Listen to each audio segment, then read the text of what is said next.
I met this man online about 2 months ago. We started chatting. After some time, he started asking me to date him. I told him I was not interested because I had just broken up with my boyfriend and I was not ready for another relationship. I told him we could just be friends and maybe later we see how things will go.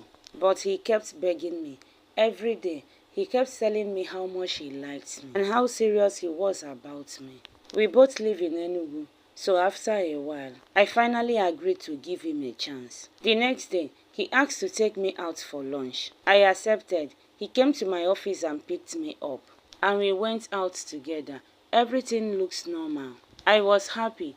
After lunch, he dropped me back at my office and even gave me 20,000 naira. I thanked him and went back inside. About 2 days later, he called me again and told me he had a surprise for me. He said he would come and pick me after work. I was excited and I agreed.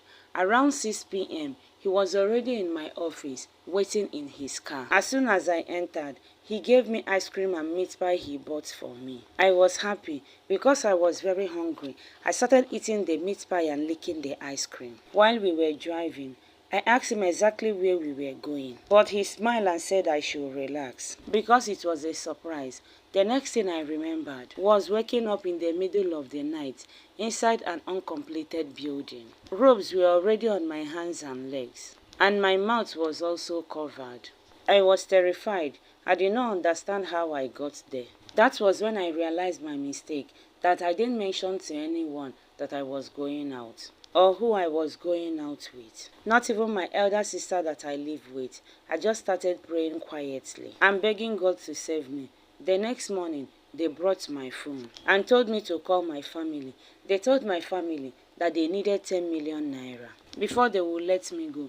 My family kept begging and struggling to raise the money. After some time, they were able to raise 1.3 million naira. They were told where to drop the money. And after the money was delivered, I was finally released. Since that day, this man's phone has been switched off. His social media account disappeared too. Everything about him vanished. I'm sharing this story to advise every one of us, especially ladies. So please be careful.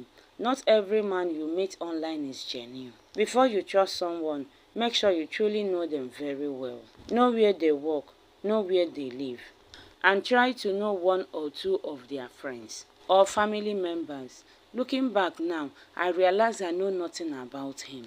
I never knew his house. I did not know his workplace. I did not know any of his relatives or friends. We just started dating and I trusted him too quickly. I thank God today that I came back alive. Please, everyone should be careful out there because a lot is happening these days. My darling sister, thank you for sharing this story with us.